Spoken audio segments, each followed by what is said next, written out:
Nature, Earth's greatest and all-encompassing gift to us. The modern world may create the illusion of independence. It hasn't changed our reliance on the natural world. We continue to take more and more from it, and it continues to give, even as it vanishes bit by bit. As our most indispensable resource withers under the pressures of urbanization, conservation not only becomes an obligation, but a top priority. An issue close to the hearts of the Rwandan people. Conservation is life. Wildlife loss is humanity's loss. The future generation come after us. They have to find something. We have to keep that place as natural as possible.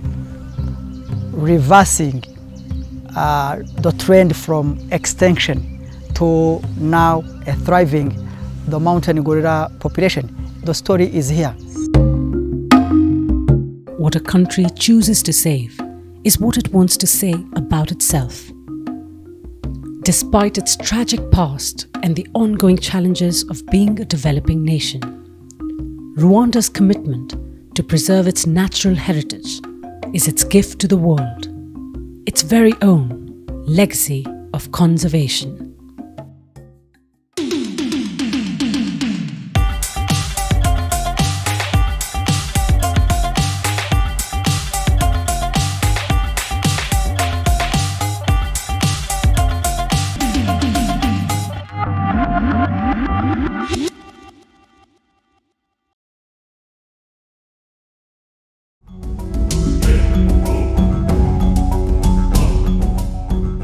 The Volcanoes National Park is part of the Virunga Massif, which is the habitat for the mountain gorillas, not just in Rwanda, but also in Uganda and the Democratic Republic of Congo. So it's a transboundary protected area.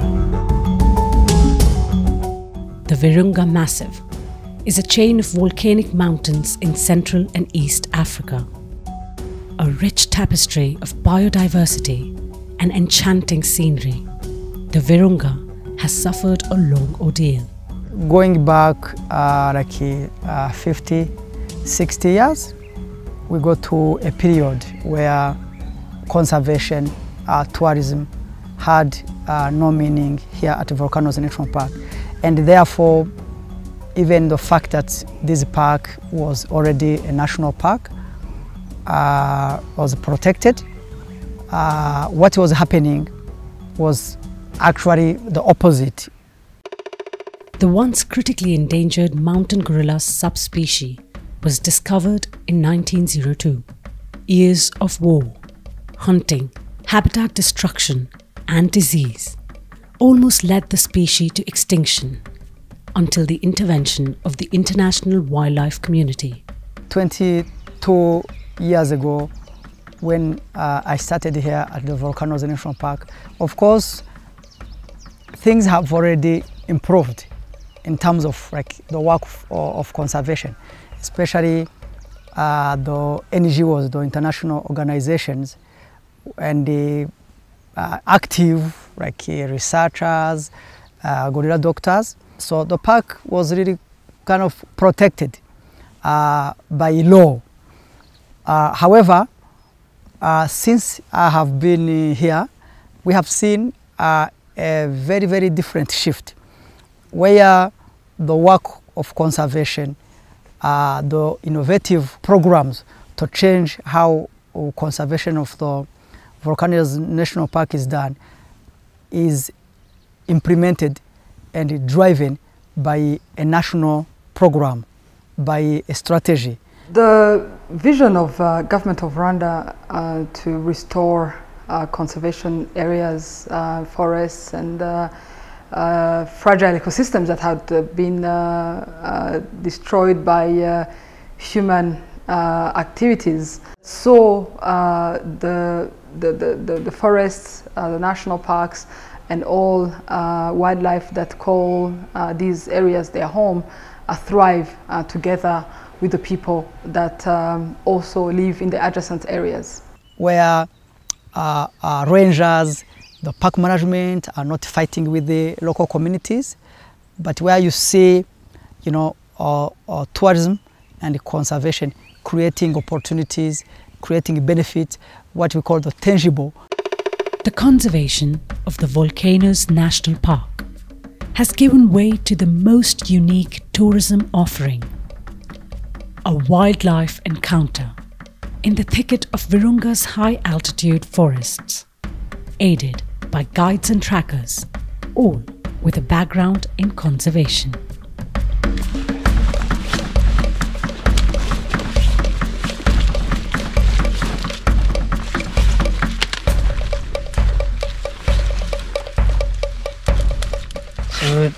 This is our tracking team. So I alone have been seeing us using the radio, keeping in communication to them. Then they give us an idea which direction the gorillas are taking. Meeting the trackers here, it's a sign that the gorillas are a few meters away from us. So that means it is from here. One of them will lead us where the group is. So normally their role is to make sure they come earlier than we do. For them, they start well with the group the day before, the trail. Then that's why we have these radios. We keep in communication to them. This Mike November 1 duhagaze hano ku gacaca ka mbere over. Mike November, this Mike November 1. When we are doing a daily monitoring following them, we are updated how far they are. Then we know which families are accessible for tourism, but for tracking we keep following them. And some of them we are using them for tourism like I've been doing, but there are others that we leave them for research. Be a tracker or a guide, it is a situation that very sure you are sure about the safety of the people you have. So we need first to learn the behaviors of these animals and the personality of which gorilla in front of you. Turagenda tukagera aho twawusize tukareba tugakurikirana ingagi dukurikije icerekezo zaganyemo dushingiye ku bimenyetso by'aho zakandagiye, aho zarishije ndetse n'aho zataye amase. Hari igihe tuzigeraho mu bitanda tugasanga zikirimo bitewe n'impamvu yazo bwite, zishobora gukererwa kubyuka bitewe n'imvura cyangwa zikerewe bitewe n'uko nk'ejo habanje zakoze urugendo rurerure zikaba zananiwe.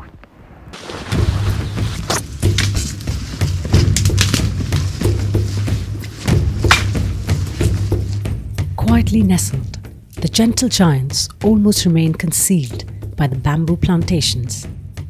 The ones visited by tourists are habituated to their presence. Unthreatened and relaxed, they go about snoozing, grooming, nursing and playing. Like humans, this giant ape's gestation period lasts 9 months, and the baby is nursed by its mother for over 3 years, making procreation possible only every 3 years per female.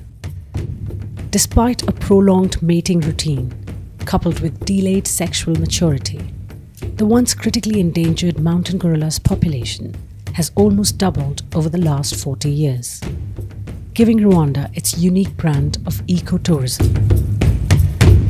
Amazing positioning of Rwanda as an ecotourism destination that this product created, and most importantly, the real story of conservation that shows that, you know, when you work to preserve nature, nature pays you back. We had the best year in 2019, where tourism generated $498 million for the economy, and gorilla tourism alone generating 21% of that. When we're talking about the 21%, we're not counting the employment opportunities that were created. I don't have the exact figures, but almost 80% of our staff, they are from the families around here. Bamwe dukorana bari barushimusi baduhaye akazi, bamwe n'abagaradi, abandi n'abaporoteri, abandi bakora mu mahoteli yegereye parike. Abanyoboye koperative Kayiki ikora ubutubuzi bw'imbuto y'ibirayi mu Kinigi, tukaba turi abafatanyabikorwa hano kuri RDB tubafasha kubungabunga ibidukikije. Mu buzima busanzwe dusanzwe turi abantu baturiye parike babayeho mu buzima bw'ubuhigi. Noneho twibumbira mu makoperative tubisabwe na RDB kugira ngo badufashe mu buzima bwacu bwa buri munsi. Badushakira ibyo gukora, bakaduha imirimo yo gukora. Natwe umunsi ku munsi tukabungabunga parike, tukakontorora ari umuhigi ku buryo atajya muri parike. Hari amafaranga ava ku bukerarugendo baha amakoperative. Twiteza imbere, abana bacu ntago babura amafaranga yo kujya ku ishuri, ntitwabura ibyo kurya, twakuyemo n'inka. In 2005, Rwanda started a policy, a scheme called the Tourism Revenue Sharing Program, which started providing 5% of park revenues generated across all national parks, invested into community livelihood projects. This program has been a game changer. In any village, you can see a water tank. It came from the park, you know, conservation and tourism revenues. When you see a school, it's linked to the park. When you see a health center, it's because of the park. Visiting the Volcanoes National Park is just beyond experiencing wildlife. It's experiencing people and how we have created the story, you know, of despair, losing hope, to the new story of a thriving wildlife communities, a story of hope for the future. Just 220 kilometers southeast of the humid Virunga Massif, the landscape gradually transforms into the wild savanna of Rwanda. Home to the Big Five, the sprawling Acagala National Park demonstrates another feat in Rwanda's story of conservation. Acagala is a very unique savanna in that it's the only protected savanna in Rwanda. So it's a unique piece of habitat supporting species that you cannot find elsewhere in the country. It's also very unique in the sense that it's variable in habitat. You have the open plains where we're standing now, all the way through much denser wooded savannas, and each sort of micro-habitat can support a different suite of species. So the diversity in Acagala is astronomical in a lot of ways.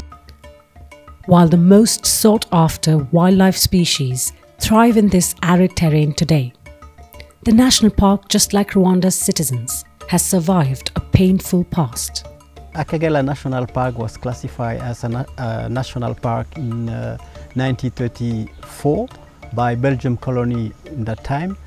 It used to be twice bigger.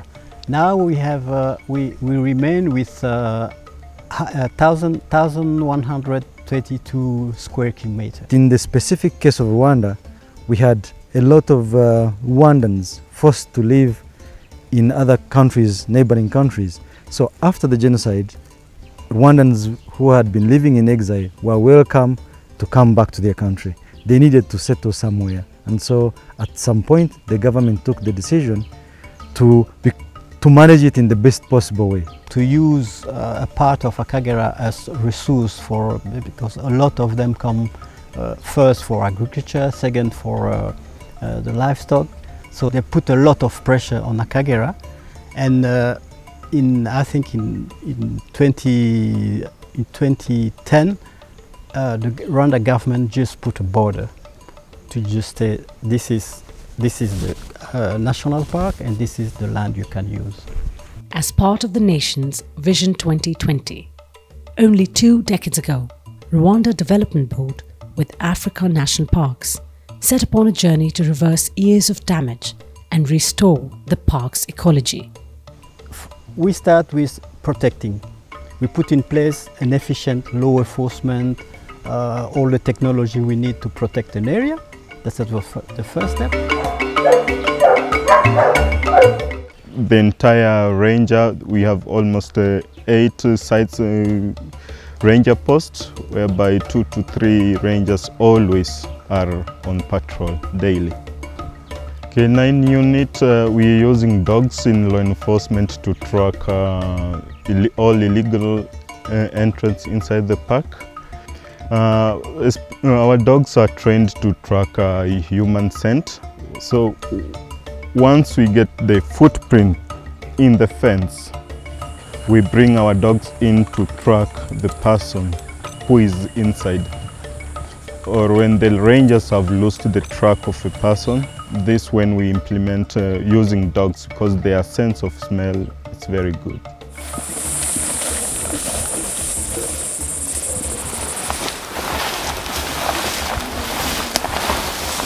Good find, girl.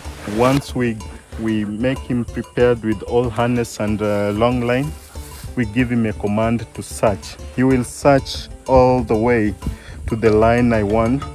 Then once he locates the human scent, he will start following the scent. For example, in 2021, we had almost 21 cases, and 7 of them they were outside the park, and the rest they were all arrested inside. They are high success rate comparing to the work effort that is being done. When we were sure that the land in the Acagala National Park is protected, we restock it. So we start with what was in the park. Lions, giraffes, zebras and rhinos were introduced to recreate Acagala National Park's natural equilibrium. Black rhinos occurred in the park naturally and were extirpated, with the last one being seen in 2007. So after 10 years of absence, the decision was made to reintroduce black rhinos. That project has gone incredible. The population is increasing, no rhinos have been lost to poaching, and all of those successes set us up for doing the translocation of the white rhinos this past year. And it's an important one for conservation, because whenever you can expand the range states of endangered species, that's great, especially when you can expand into areas that are well managed, well protected, and good habitat for the species you're wanting to translocate. The habituation of the white rhinos is currently underway, and the experts at Acagala trust they will be able to merge with the wilderness of the park in no time. Yeah, white rhinos are very social rhinos, so they typically form small groups. They're happy to interact in high densities, provided there's enough resources. Very big animals, so they need to just constantly be grazing to satisfy their nutritional needs. And then they spend much of the hottest part of the day also wallowing and looking for water before sleeping most of the night. The successful translocation of an endangered species has further expanded the scope of research at Acagala National Park. Yeah, Acagala's had quite a long stretch with not a lot of research being done inside the park. It just hasn't been an interest of researchers externally or internally. But now that the park is recuperating and regenerating and becoming healthy and well populated with lots of different animals, we need to start thinking about how to manage from a more scientific standpoint. So a lot of the data collection that the department is doing is trying to better inform the management decisions that are being made day to day, as well as trying to look at how things are going to look like in the park in the future. We can show that Acagala can keep those species in safe place. We are winning on all the line in terms of conservation, because our first target in Acagala is conservation, but 2 in development. It means that tourism. The objective that we had in the first place, is being achieved. Work that we're doing in that national park in terms of restoration and its positioning as an ideal ecotourism destination as well, at the level of other safari parks, is successful. We can create value for investors that choose to invest in conservation. By making the park and its surroundings very attractive. So we came from having barely 1 lodge in the national park to having 4 lodges now. In 2 decades, the Acagala National Park has transformed from a barren land ridden with human-animal conflict to a peaceful example of coexistence and a powerful economic engine for the communities.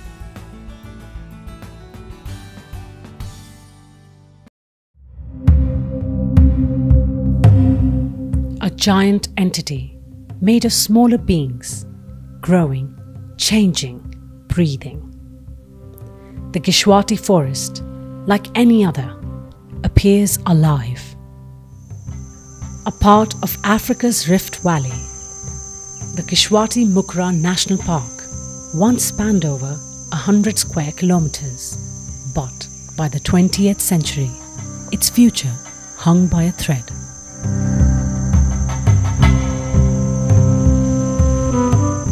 As one of the most densely populated districts in Rwanda, the forest's resources and its land was exploited until a change in its status quo. This was gazetted as a reserve. Being a reserve was not strictly protected because there could be some flexibility to allow communities utilize some of the forest resources. The government of Rwanda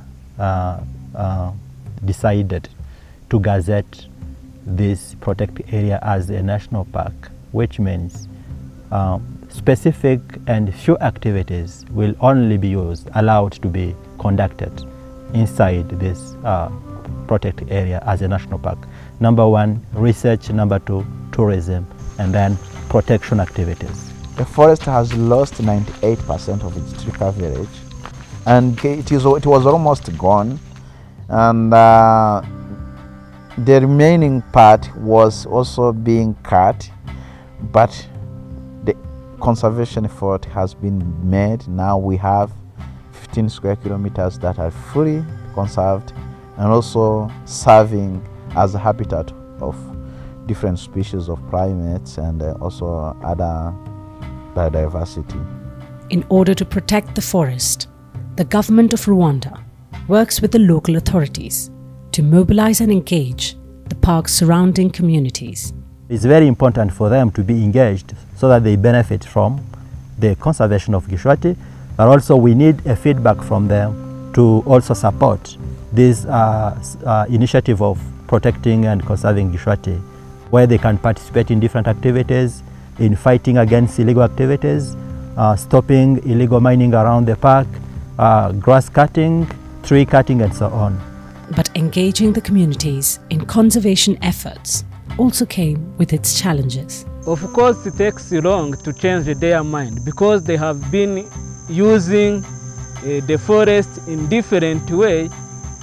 When it comes as a national park, to change that mindset of them, it takes time.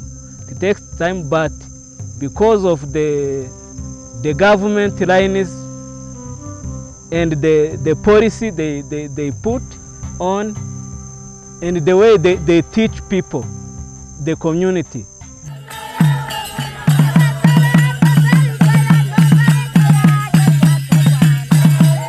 The change in the community's mindset has been greatly assisted by Rwanda's tourism revenue sharing program. Through the sharing of the tourism revenue that we get on an annual basis, we give them 10% to improve their lives, to support different projects for their development. Since we started this program in 2019, we have already given out about 500 million Rwandan francs, which could equate to 500,000 USD, going to different community projects. We do only employ local communities, so they are also getting job in all the work being done inside. All the truckers we have are from this community.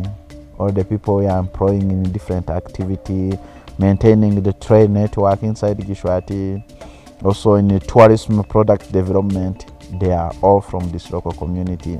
From a bioreserve into a national park, now the Geshwati Forest is expected to add to Rwanda's tourism offerings.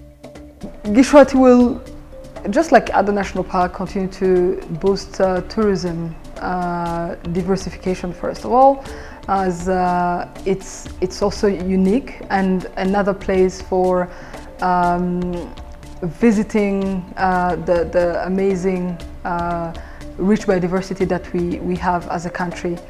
The Geshwati Forest hosts a balanced ecosystem with a complete food chain. The biggest and the most dominant species is the eastern chimpanzee, followed by 3 species of monkeys, jackals, civets, other mammals, and a great number of bird species, all part of the forest's experience.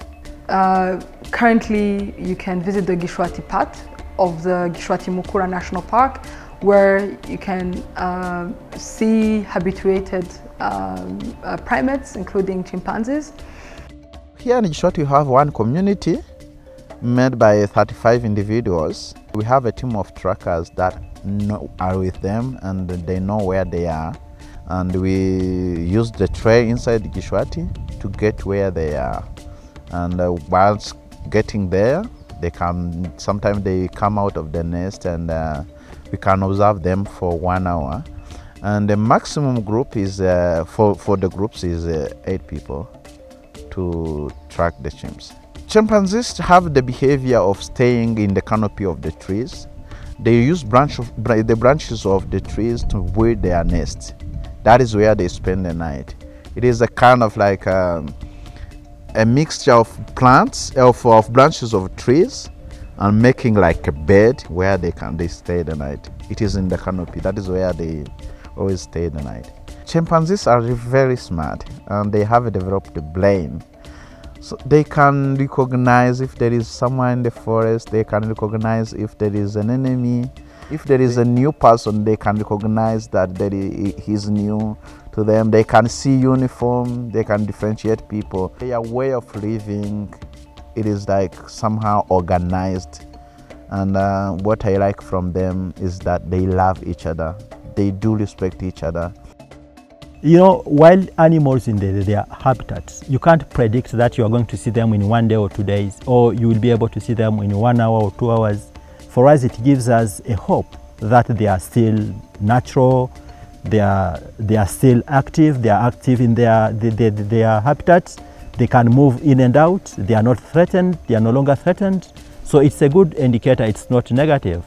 From the time I was arriving here is different from how it does look like now. One example I can give you, the time we were starting here, we had 13 individual chimps, 13.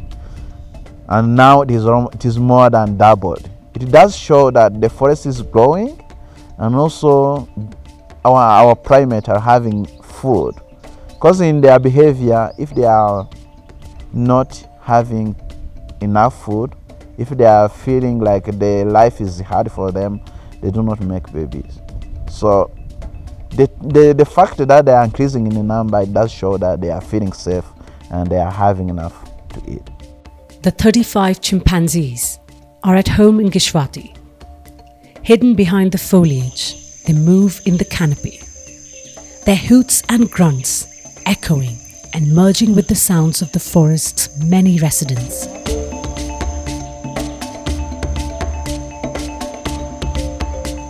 More than $44 trillion of the global economy is dependent on nature.